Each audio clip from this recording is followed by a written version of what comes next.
మనం measures of dispersion నుంచి mean deviation about the mean గురించి తెలుసుకుందాం. ఇవి ఎక్కువగా very short answer questions, very short answer questions చాలా important. Very short answer questions ఇవి 2 మార్క్స్కి అడుగుతూ ఉంటాడు.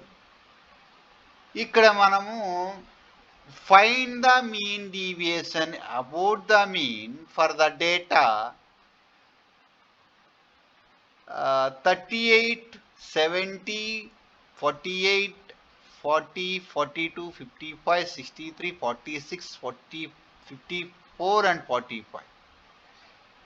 ఈ డేటా యొక్క మనం మీన్ డీవియేషన్ ఫైండ్ అవుట్ చేయాలి. డీవియేషన్స్ అంటే ఎక్కువ తక్కువ అని మీనింగ్ వస్తుంది. ఇప్పుడు ఇక్కడ ఇచ్చిన డేటా యొక్క మీన్ ఫైండ్ అవుట్ చేసి మీన్ నుంచి ఇచ్చిన అబ్జర్వేషన్స్తో ఎంత డీవియేషన్స్ ఉన్నాయో దాన్నే మనం మీన్ డీవియేషన్స్ అంటాము. ఆ డీవియేషన్స్కి మనం మీన్ కడితే వచ్చేదాన్నే మీన్ డీవియేషన్ అంటాం, సింపుల్గా చెప్పాలంటే. సరే, ఫస్ట్ మనం మీన్ ఫైండ్ అవుట్ చేయాలి. సో మీన్ అంటే మనకు తెలుసు, some of observations by number of observations. Okay, దీన్ని మనము ఎక్స్ బార్తో రిప్రజెంట్ చేస్తాం. Very very important. Some of observations అంటే ఇవన్నీ యాడ్ చేసుకోవాలి.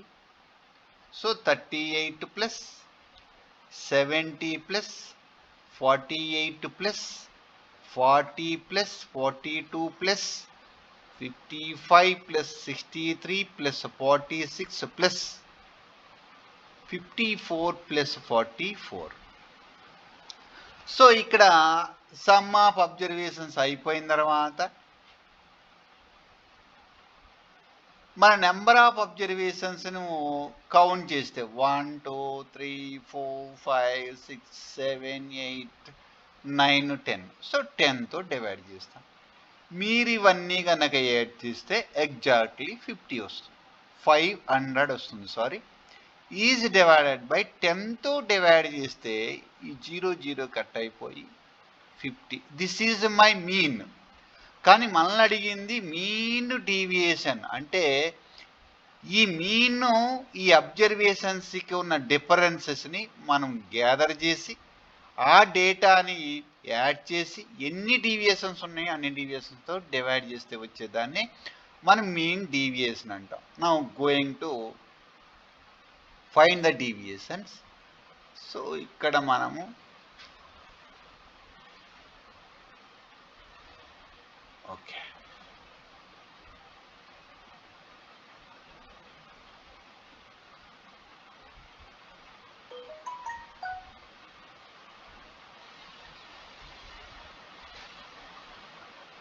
ఓకే, మనం ఇప్పుడు ఏం చేద్దామంటే, సో ఎక్స్ బార్ 50, ఆ 50 మనం 10 టైమ్స్ తీసుకోవాలి, మర్చిపోకూడదు.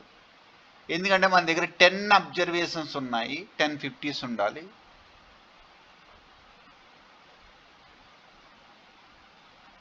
వన్ 2 3 4 5 6 7 8 వచ్చినాయి, ఇంకొక 2 తీసుకోవాలి. ఓకే, తీసుకున్నాం. ఇప్పుడు ఎక్స్ఐ అంటే మనకు తెలుసు అబ్జర్వేషన్స్. ఫస్ట్ 38 రాస్తాం. సో దీంతో కంపేర్ చేస్తే అంటే దీంట్లోంచి తీసేస్తే వచ్చేదే 12. అంటే నువ్వేం చేసావు, ఇక్కడ ఎక్స్ బార్లోంచి ఫస్ట్ ఎక్స్ఐ తీసేస్తావు. దీన్నే మనం ఇక్కడ డీవియేషన్స్ అని పిలుస్తాం. సో ఓకే, ఒక్కొక్కటి అలా మనం చేసుకుంటూ వెళ్ళాలి. నెక్స్ట్ కమింగ్ టు ద 70 తీసుకుంటే ఇక్కడ డిఫరెన్స్, ఇక్కడ 50కి 70కి డిఫరెన్స్ ఎంత వస్తుందంటే, సార్ నీట్గా వేద్దాం. 70, ఓకే, డిఫరెన్స్ ఎంత వస్తుందంటే 20 వస్తుంది. గుడ్.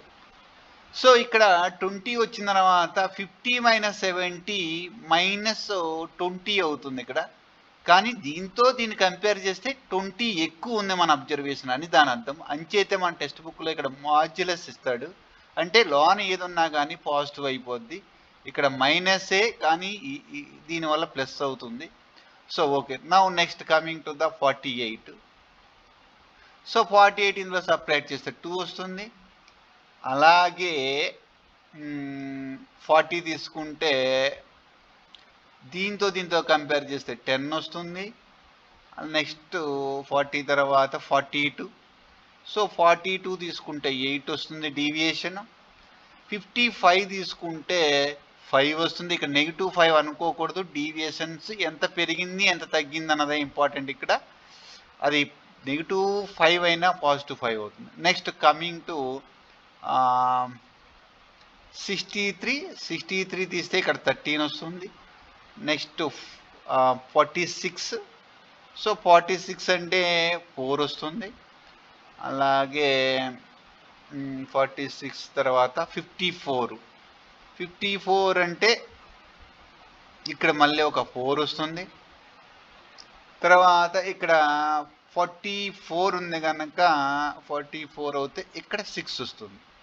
సో ఇక్కడ మనము ఇట్లన్నిటిని యాడ్ చేస్తే దాన్ని మనము సిగ్మా F5 సిగ్మా 1 ఇక్కడ ఇట్లన్నిటిని యాడ్ చేస్తే sigma symbol some of all deviations అంటే x బార్ మైనస్ xi. ఇట్లన్నిటిని మనం యాడ్ చేస్తే పాజిటివ్ ఉన్నా నెగిటివ్ ఉన్న పక్కన యాడ్ చేస్తే మీకు కరెక్ట్గా 84 వస్తుంది. సో ఇప్పుడు మీన్ డీవియేషన్ చూద్దాం. Mean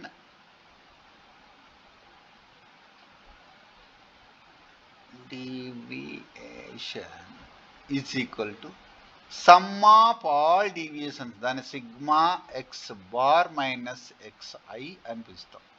is divided by number of observations 10 రాసుకుంటాం. సో ఇట్లన్నిటిని యాడ్ చేస్తే మనకి ఇవన్నిటిని మనం యాడ్ చేస్తే కనుక 84 వస్తుంది. So 84/10 that is equals to 8.4. ఇది మీన్ డీవియేషన్ అంటారు. Very very important. ఈ ప్రాబ్లం ఒకసారి ఎగ్జామ్లో 2-3 సార్లు అడిగారు.